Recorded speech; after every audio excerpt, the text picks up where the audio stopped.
almost Friday. We're on Friday Eve, and I wanted to sort of follow a thread because I get a lot of requests for doing full restorations on cars for really, really low amounts of money.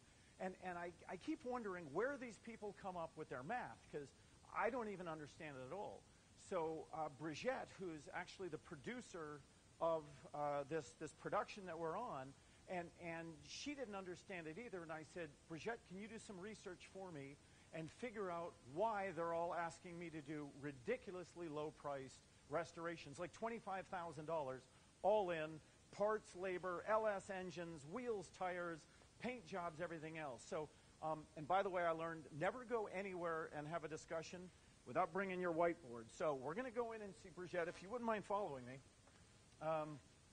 And we're going to see what Brigitte has to say, because I'm trying to get to the bottom of this. Hey, Brigitte. All right, so you brought the camera crew with you? I brought the crew. So this is Brigitte. All right, They've seen enough of me. We gave her a lesson in how to work with the camera because she doesn't know this side of the camera at all. So, Brigitte, I asked you to do some research. How many companies did you find advertising the price of restorations of classic cars? So I found 7, just the first 7 on Google that said 40 to 60,000, like in their write-up on the search engine. So they just come out and say a full restoration, and can I assume that this is like muscle car era stuff? Yeah, Obviously not Ferraris. No, I went and read it, and they even said if you get it done by a professional, it should only cost $60,000. Okay, so $40,000 to $60,000 for a professional restoration. Now, be honest with me. Forget everything you know about Phantom Works. The day before you got here, if someone had told you it would cost $40,000 to $60,000 to completely make over an old car, would you have thought that was a great deal or a lot of money? I would have thought that was a lot of money. That's a lot of money. It seems like how can it possibly cost $40,000 to restore a car, right? Right. I mean, it seems crazy. But we're going to have a little fun. Oh, wait a second. Did you find anything outside of the 40 to 60 range? I did. I found one site that said it could be anywhere from 50 to 100,000, and in like rare instances, maybe 250,000. So one site actually admitted that they run 50 to 100, but in rare instances, $250,000. All right. So we're gonna have a little bit of fun. Now, I sent you a presentation, and so I did in fact set this up. I just wrote this 10 minutes ago and sent it to her. So she hasn't gone through it. I got to find it. You got it. All right. So while she tries to figure it out, the reason I'm doing this, folks, is because there has to be some logic applied to getting a car restored. And one of the examples I use is Timex and Rolex. Ironically, the names are very similar. Looking at 2 watches from 20 feet away, a Timex and a Rolex look very similar. Yet there's an unbelievable difference in the price between a Timex and a Rolex. So we're going to go through a few interesting things. The body shop, flat rate for labor. So I was in at a dealership just a little while ago doing something, and I saw on the wall they had an advertised rate of $58, and I thought, how can anyone sell labor in this time and age for $58? I can barely get an employee for $58 an hour. Can you go to the next slide, please? Okay, well, here's the first part that they didn't say, that when I went up and asked the manager of the body shop, how can they do it? He goes, well, we also charge a material flat rate. And I said, okay, what does that mean? He said, well, for every hour we work on the car, we charge not only a labor rate, we charge a material rate. And I said, okay. And he said, well, that's for tape and primers and fillers and all those things that you use to do a car, right? Things that nobody cares about. Gloves. But gloves, they're important, all right? So get me the next slide. So it turns out that the advertised rate of 58 was part of it. The other 48 an hour brings you to $106 an hour. But still I'm looking at it saying, okay, $106 an hour is not bad. It actually seems pretty good, and that's for everything, right? Right. No, it's not. So next slide, please. I couldn't understand how they were actually charging this little, and yet how the bills added up to so much. And that's when I did some interesting research. So go to the next slide, please. I asked a question because it didn't make sense to me. I asked the shop, how many minutes are in an hour? And the answer was, it depends. Now, Brigitte, in your world, how many minutes are in an hour? 60. 60. All right, camera girl, how many minutes are in an hour? Lady. 60. If you didn't hear her, she said 62. I thought the same thing. We're all dead wrong. A flat rate hour is based on a technician's skill. So it became very interesting because if they can do a 1 hour job in only half an hour, they still get to charge you for an hour. Well, I would say, okay, if they can do a 1 hour job truly in half an hour, then that's not a bad deal. But it gets way worse than that. Please go to the next slide. I walked around to shops. Actually, I drove around. I didn't walk. I drove around to many different shops, and I called different shops, and they won't admit this straight out, but I started asking them, once I got to know them a little bit, so how many hours can you guys turn in a day? How many hours can you guys turn in a week? And we started doing the math. The range for hours is that the shops are averaging billing a new hour, or billing 2.3 hours every 60 minutes, up to 5.1 hours every 60 minutes. So in other words, the average is somewhere between those two at somewhere around 4 hours per hour. That doesn't make sense. It doesn't make any sense to me at all. In fact, I don't think it should be legal. Yeah, it's but you know what's criminal. interesting? It is completely legal to do this because it's based on tables that are accepted, and the government apparently signed off on this. So what that means is if you take, and I'm going to do the minimum and the maximum, if somebody's charging $106 an hour for the all-in body work, and you multiply it by 2.3, that means they're actually charging $243.80 for every 60 minutes they're working. If you have a mic on. You don't have to yell. I like yelling. But you click when you yell. Okay. So I will excited. stop yelling. But this stuff excites me because I am confronted with people looking for ridiculously stupid prices all the time.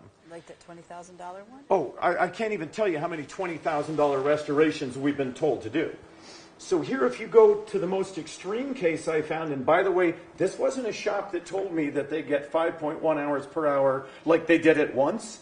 They said this is their average every week for every employee for years.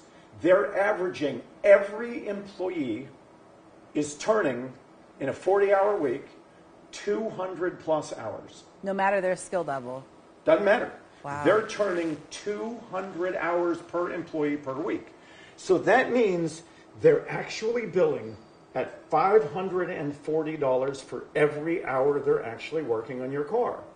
Now, in my world, you better be a brain surgeon and a darn good one to earn $540 an hour.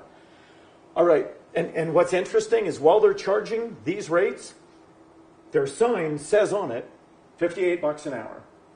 I don't know how you feel about that, but I don't feel good about it. So, next slide. That's why I just spent $200 on an oil change. There you, it is not uncommon. I've seen lots and lots of $1,100 oil changes. Jeez. And I mean, we're not talking for Bugattis and $10 million Ferraris. We're talking for cars that many people listening will own. All right, so then we get to the materials rate. This one isn't quite as crazy as the labor rate, but most shops upcharge parts a flat 100%. In fact, when I went to get my wife's BMW at one point serviced, they gave me they said it would be $700 and some, and I looked into it. The part that they billed us about $500 for, their cost was actually $146. So they actually upcharged it by 200%. So, you know, That's crazy. if they buy an alternator, this is just one example, for $59, they're selling it at $118. And for what it's worth, I understand 100% markup. We're nowhere near that. We charge basically, we add one more third to the price instead of doubling the price. This is the industry standard is 100%. That's kind of normal. So I think we're going to about the last slide because then we're going to have some fun. All right, so the average restoration. This is just sort of if you slice the pie on materials and labor, you're going to find that about 1/3 of the cost is materials and roughly 2/3 is labor. That's a ballpark, and they vary, right? If you buy a lot of expensive parts, usually the labor is a little lower percentage. If you're restoring a lot of parts, the labor will be a higher percentage. So the industry average to get to 100% is 1/3, 2/3. So you said, I'm going to fill in this now. Now this is where I get to play with my whiteboard. You said the average cost, so I'm going to pick, if you were a consumer looking at that, and they said 40 to 60, what number would be floating in your head is going to be the cost of that restoration? 40. Actually, you are correct. The consumer will always go to the small end. Yep. So I'm going to do it for just slightly easier math. I'm going to up you and go to $45,000. So let's go to the formula. Out of $45,000, if I'm going to do a restoration for you, and 1/3 is going to be parts, how much are we going to spend on parts? $15,000. See why I made it 45? I didn't want to do math with $40,000. How much is labor? 30. All right. So let's just say that they have a low markup like we do. How much are they going to spend to sell you parts for 15 grand? Just ballpark, just a ballpark average. There's 5,000. That could be more than that. It's going to be like around $11,000. Okay. So if you back about a third out of this, you're going to grand $11,000 is their cost. So they're going to make about $3,000 or $4,000 on all their parts. But remember, they have to have employees and logging and all that. So it's not profit by any means. $30,000 on labor. So if we started doing math at $500 an hour, you can see how little hours you'd get, right? Yeah. So I'm going to make the math ridiculously easy and say we're only going to charge $100 an hour for labor. And by the way, claims of lower than $100 an hour are generally false. A man called me up and just recently and said they were only charging him $52 an hour. And I said, that's insane. How can they charge you $52 an hour, pay for electricity, insurance, and employee? And then he explained to me, all they had done was a car with no rust on it that they didn't even blast. They had scuffed it and shot it. How much do you think he was into so far for just a shell being scuffed and shot? $50,000. $250,000. So in other words, the $50 labor rate was just ridiculous. They were charging him while they were on vacation. They were charging him while they were in the bathroom. So the only way you can get to $250,000 on a paint job at $50 an hour is you literally have to charge someone while you're sleeping. So let's just say we divide this $30,000 by $100 an hour. How many hours of labor does that give you to do a restoration? I'll make it real easy. We'll just cross off. How many hours? 300. We have 300 hours for labor. Folks, if there is a human being in the world that can do a full restoration on a car, which is disassembling the car, stripping the car, metalworking the car, etch priming, sealing, e-coating, sanding, painting, clearing, cutting, buffing, upholstery, seats, wiring, gauges, lights, brakes, steering, suspension, build an engine, a transmission, a differential, a transfer case, do the glass, window regulators. If there is a human being in the world that can do that in 300 hours, number one, I will hire them at any labor rate up to, I'll pay them $500 an hour starting today. But more than that, I will bet $1 million that they don't exist. Because do you honestly think, you've now been around this car restoration process for a while, do you think it is humanly possible for any human in the world to build a car in 300 hours start to finish? No. No. Are we even, is that even in the delusional world of the Twilight Zone? Is it 300 hours? No. Okay. It is simply not possible. So for those people calling me up saying, why can't you build a car for $20,000 or $30,000? Even at $45,000, which is more than half the people offer me, that would be $11,000 in parts and 300 hours in labor. And folks, the lowest bill we have ever had in a restoration for just parts alone, My cost was about $34,000. It's the lowest ever. So, and by the way, my average is now, with the price of, you know, this COVID stupidity going on, supply chain problems and all that, I'm averaging 40 to 60,000 just in materials. So do you now believe, where before you said you would have thought that that was a lot of money at 40 to 60, today, now that you have been exposed to Phantom Works and have seen what it takes to do this, Right. do you think that a $40,000 to $60,000 restoration truly exists? A paint job, maybe 60,000. Like a good paint job. A fair paint on job. a classic. Yeah.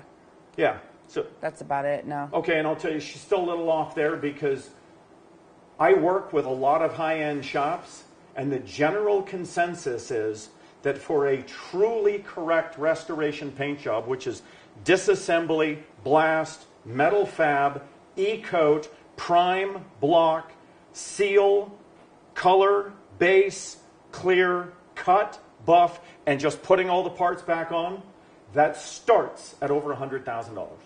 It starts at over 100.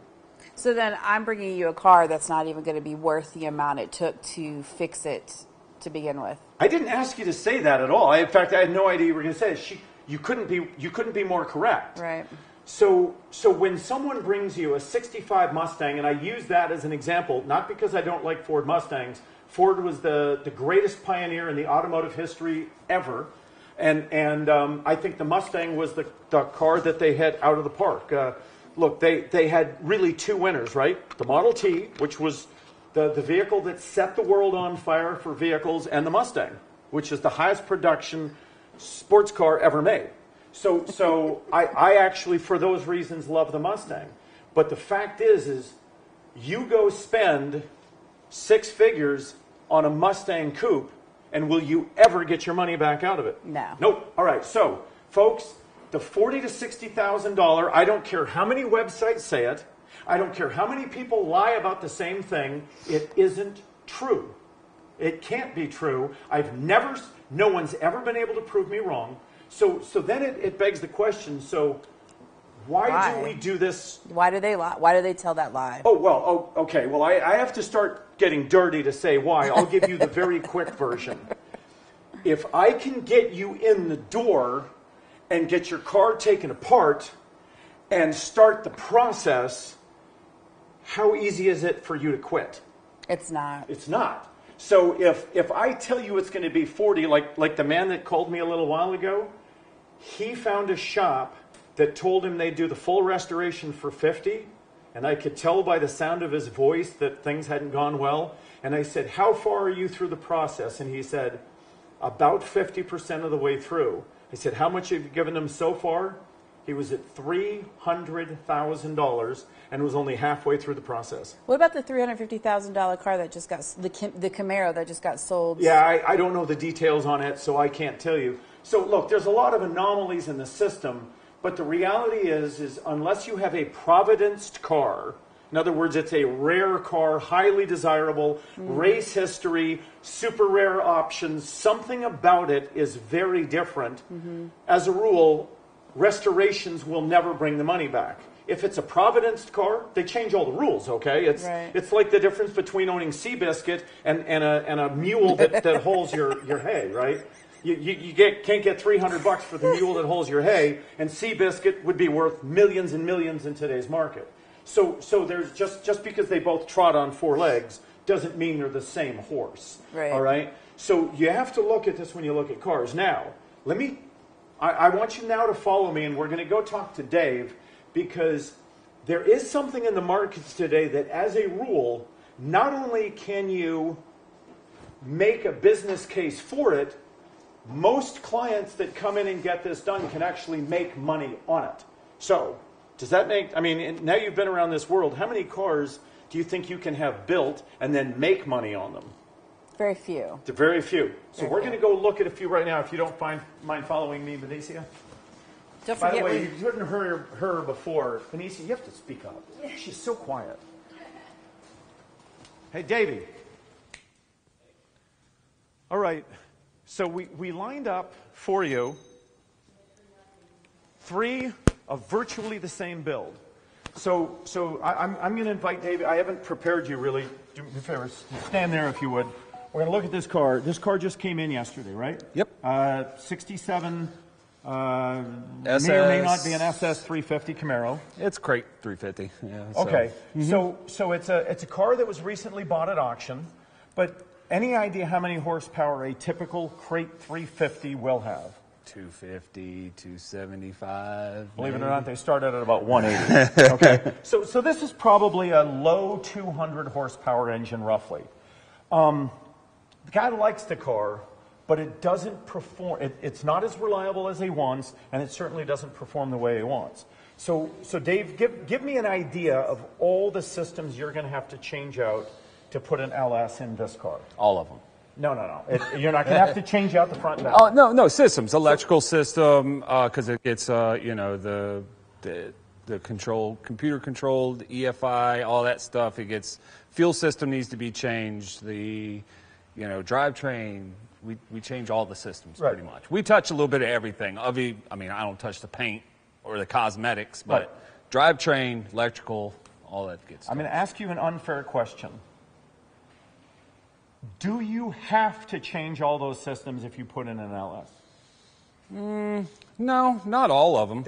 That's actually the correct answer. Yeah. And most people would say, the guys around here are programmed that you do have to do everything, because we always do, right? Well, yeah, typically we do, yes. But have we seen a fair number of LSs where they simply dropped the motor in and left everything else there? No. We mean like left all the other systems in there? You can leave a 700 R4 behind an LS. Yeah. You can leave a 10-bolt behind an LS. Mm-hmm. You can leave. I wouldn't.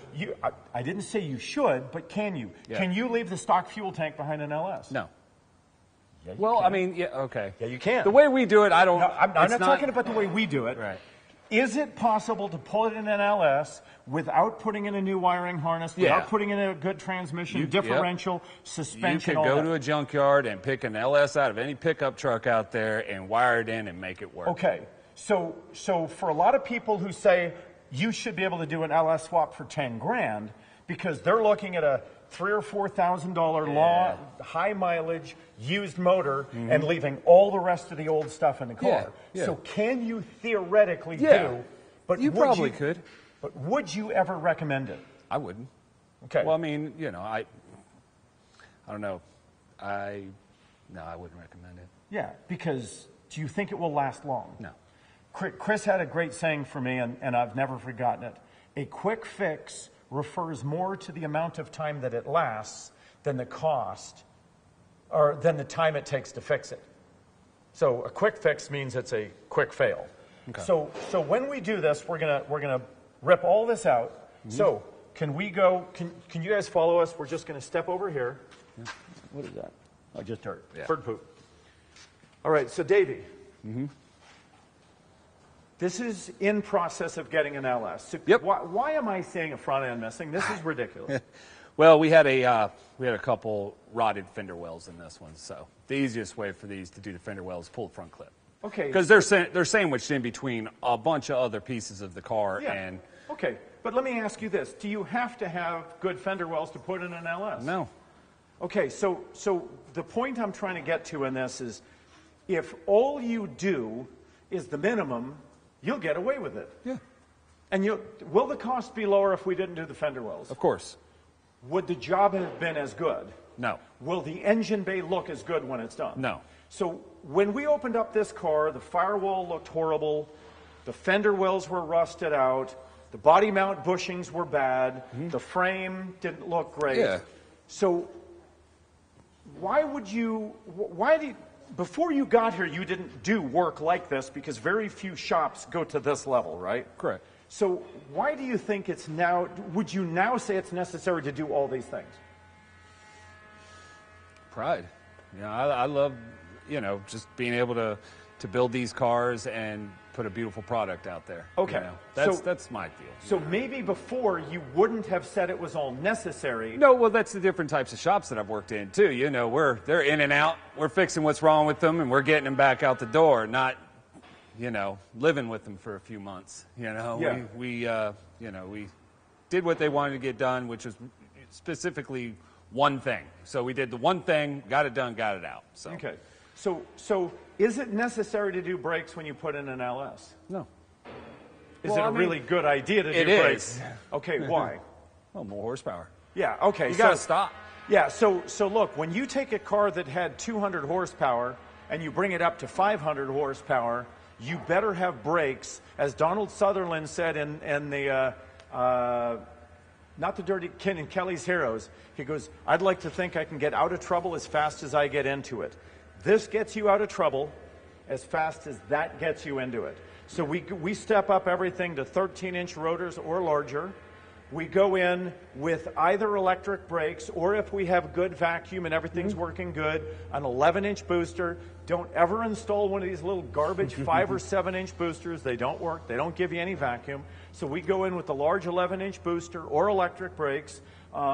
We like to match brakes and horsepower.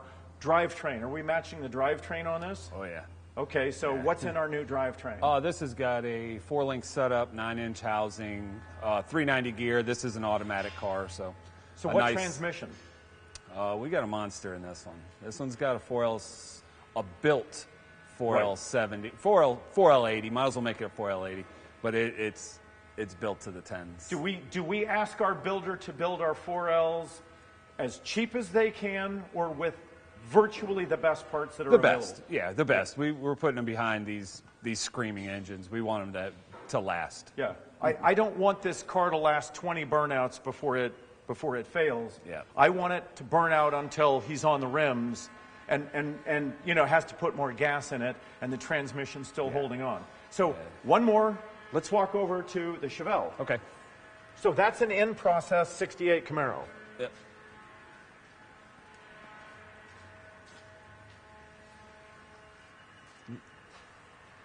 Now, does this one start yet?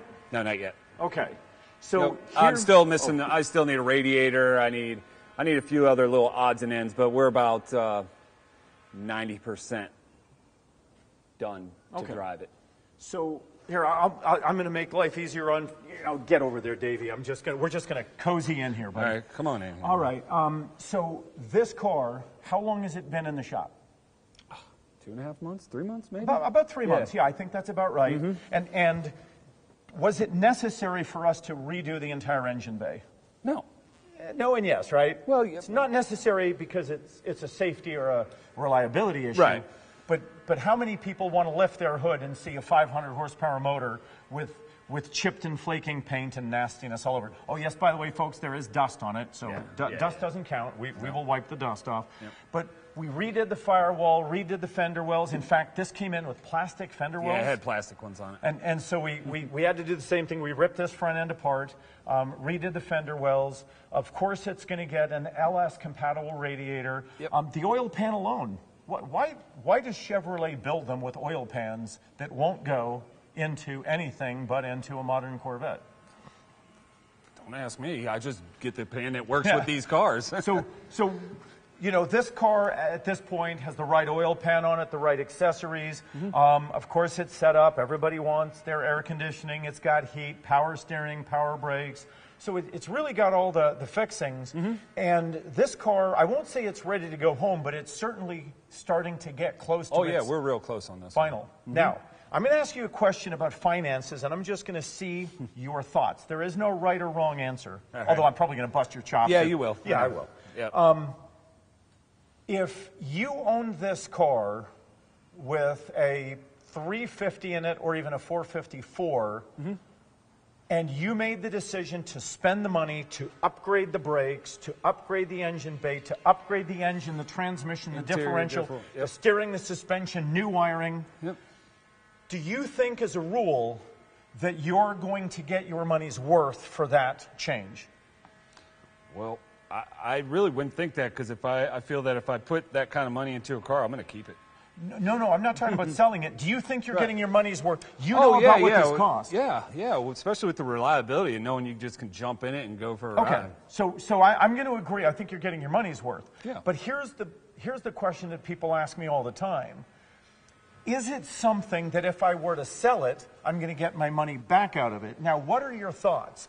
You know what now, and let's separate the cost of the LS from all the other repairs that we had to do to the car, right? Because there's other stuff that has nothing to do with upgrading. If we had just an LS upgrade, which is engine, transmission, fuel system, exhaust system, fuel injection, gauges, if we only did that and didn't have to fix 50 other things in the car, do you think you could get your money back out of your LS mod versus what it would sell before and what it would sell after? Probably pretty close. I think that's absolutely correct. Yeah, pretty close. So this is, and because here's you got to find the person. Are you looking for? Are you selling to a guy who's looking for a numbers matching car, or are you looking for a guy who's looking for a resto mod? How many people are looking for numbers matching cars anymore? Not really a whole lot. About 1 in 10. Yeah. But 9 out of 10 want this. 1 in 10 want numbers matching. And so here's the point I'm making. If you go out to a restoration shop and take your 65 Mustang and dump 100 grand or 200 grand or 300 grand, and yes, those are all real numbers that I've watched people do. I won't actually do those restorations, but I've seen plenty of people do. You go spend 200-300 grand on a 65 Mustang and do a numbers matching 65 coupe. What is it worth when you get done with it? 100, 90. If you're real lucky. Yeah. So you're going to lose hundreds, tens of thousands to hundreds of thousands on it. If you go spend, if you took this Chevelle and then did an LS mod, what does the LS properly done bring the value of the car up? Any idea? What would you think? No, I don't have a clue. Really? Yeah. Okay. I'll tell you, I I do a lot of research on this, and if you take two cars side by side, a correctly done LS mod will generally increase the price of the car from $100,000 to about $150,000. So, and the Corvette world, that's big. You take a C2 Corvette that is a non-LS Corvette, and let's just say it's not a Providence Corvette, a 67 coupe. It's going to bring 130 grand for a 67 coupe. You get a 67 LS coupe that's properly done. I've seen lots of them run 250, 350, and even 450 at auction. Oh, yeah. So the point to this exercise where I told you, is it true or is it a lie that you can get a restoration for 40 grand? I'll let you guys decide that for yourselves. If you are going to put money into a car, you got to think about two things your money is paying for. Number one is your emotion. This was your dad's car. This was your uncle's car. This was your sister's car, your grandma's car. Was it someone special to you? And is it worth your emotional equity to spend that money? The other half of the money you should look at, is there a residual value to the money I'm putting into it? Yeah. So my rule is and always has been, I take the amount of money someone wants to put into a car and I cut it in half. And I say, so for instance, if someone wants to put 100 grand into a complete LS, powertrain, wiring, everything, and all the repairs on the car, I say, will the car be worth 50 grand when it's done? And if the answer is yes, it's a great project.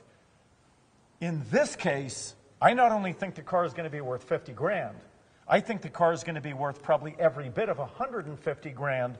So I think that the value of the car has gone up basically dollar for dollar of what he's spending on it. And so to me, if you can put money into a car and get all of that money back out of it when you get ready to sell it, it's a no-brainer. Exactly. It's a no-brainer, and you're starting to actually work on like investment kind of decisions on a car rather than just purely emotional decisions on a car. Right. So with that, let me ask you, I'm going to open it up just for 1 minute. If there's any questions out there, are you watching, Ashley? Yeah, I'm watching.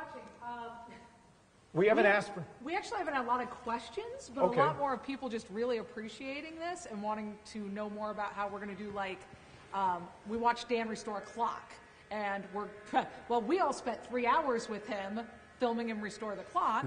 Yeah. We're going to release it as the 5-minute kind of I'm curious, how do you restore an antique Corvette clock? And then also the deep dive. So if you're at home and you actually want to do this yourself, you've got the real guide, and then you'll also see it in the episode that we'll release on CMAX, and on YouTube. Yeah. So that's where you want to watch things. If you're watching this on Facebook, go over to YouTube, click subscribe. So we're going to be doing a lot of these how-tos coming up. The other question somebody had is, I guess, just really, how much of this should they be doing themselves with how crazy this is? Okay. All right. So that's a little bit more of a complex answer, and one that I can't give you in even an hour in front of this camera. What I can tell you is there are things that are logical for the home or for the car owner to do, and there are things that are illogical for the car owner to do. So, like, I'll just tell you at this point, Davey is so much better at LS3 mods than I am. If I wanted to do my own car, there's only one guy I'm going to go to, and that's going to be Davey, because he's better at it than I am. But let me ask you, how many clocks have you rebuilt for 69 Chevelles? Not one. Okay, so if he needs a clock built, he's going to come to me. And if we need a differential built, who are we going to? We're going to our buddy We're going to Chris. Oh, yeah. All right, all day. So we all have our specialties. So Davey is not the only guy that's going to touch this car. No. Chris is going to have his hands in this car. I'm going to have my hands in the car. Davey's going to have his hands in it. Rob and Colin are going to have their hands on it. Audrey's going to be doing things on the car. Everybody here has their specialty. And so when the question is, should I do it myself? I would say that, you know, there's a lot of things you can learn, and a lot of this process you can do. Yeah. The problem for one person trying to take it all on their own is when they hit a problem, it's like a brick wall that's 50 feet high and infinite miles wide. You're simply not getting over or around that wall. Yeah. So what I would say is, if you're going to try something like this by yourself, which isn't insane, but it's definitely high risk, I would do a lot of research. Lots of research. Yeah, and let me just give you one segue to that.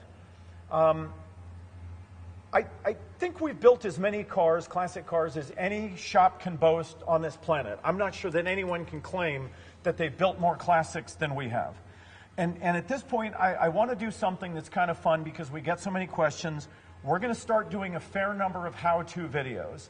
And for some of you, it's going to be just absolutely eye-opening of, oh my God, I had no idea that that's how you did this. For other people, they're going to go, are you serious? I thought that was difficult and it was that simple. Yeah. And we're going to start doing those and start releasing those. They're going to be 5 to 10 minutes long, but it's going to be everything from how do you fix a belt that is out of alignment, which is actually really important, to how do you, if I were to take right now and drop a screwdriver on this fender and take a chunk out of it, is it possible to make that thing go away like it was never there? And the answer is yes. I can do it. Now, if this was a metallic silver car, you ain't doing it. Nah. So you got to be a lot more careful around metallics than solids. We're also going to talk about and show you folks how to repair a seat, how to fix the foam in it. By the way, there's a lot of upholstery shops, you tell them to do seat covers, that foam is 50 years old, they'll leave the foam in it and put new seat covers on it. We're going to go through how to do the whole job and why to do the whole job. So folks, stay tuned. We've just started doing some of these how-to videos. Now, Ashley, have you released the clock video yet? We have not released the clock video yet. Okay, so I did something, and folks, it was very fun. I love building clocks. I love building gauges, as long as they're not digital gauges and they're the old analog style. I've become the clock builder for the area, and Ashley asked me to do one on camera, and I'll tell you it was high risk. It was a 57 Corvette, and the reality is only about 1 in 3 or 1 in 4 57 Corvette clocks are even rebuildable. Most of them are simply too far gone to rebuild. But we thought we'd go ahead and try it, and God was smiling on me that day, because not only did it completely rebuild and restore, kept perfect time, and did the whole thing in 3 hours. Normally, I'm in a clock 6-7 hours to rebuild one. We did this clock in 3 hours. It came out beautifully. That video is coming out. And so the question is, should you do it yourself? You should absolutely try building your own clock. You should absolutely try doing many of these things. There's a few of them you might want to, like, you know, Dave, could you do what you do without all of the equipment and resources we have in this shop? I couldn't do half of what I do here without the team that we got here. Yeah. There's no way. So, you know, that's where you have, look, you have to be prudent and somewhat wise about making decisions, right? one of the biggest failings for people is they tear into a car, and first of all, they tear it apart wrong, and that's in fact another video we need to do, is how to correctly pull apart a car. But pulling it apart isn't the hard part. It's the restoration and putting it back together. Mm-hmm. And if you pull it apart wrong, does that help you in the restoration? No. You're up the creek without a paddle, folks. Yeah. So, folks, stay tuned. Remember, when we started shooting the series called Phantom Works, we spent a year shooting before we ever released an episode. We're about 3 months into shooting. We haven't released a full episode yet, just because it takes, you know what they say, 9 women can't make a baby in 1 month. In fact, 9 men can't make a baby in 1 month either, okay? So it still takes 9 women, or 1 woman 9 months to make 1 baby. And it still takes a certain amount of time to build a car. And so we're going to release shorts. We're going to be releasing podcasts. We're going to be releasing stuff.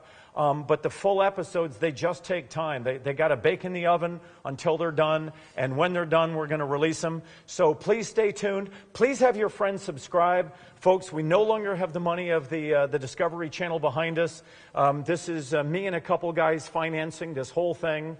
Actually, I apologize. Me and a man and a woman financing this whole thing. Not just guys here, and I don't want to get in trouble or things thrown at me. So please stay tuned and help us in any way you can. Just get people to subscribe and watch these videos.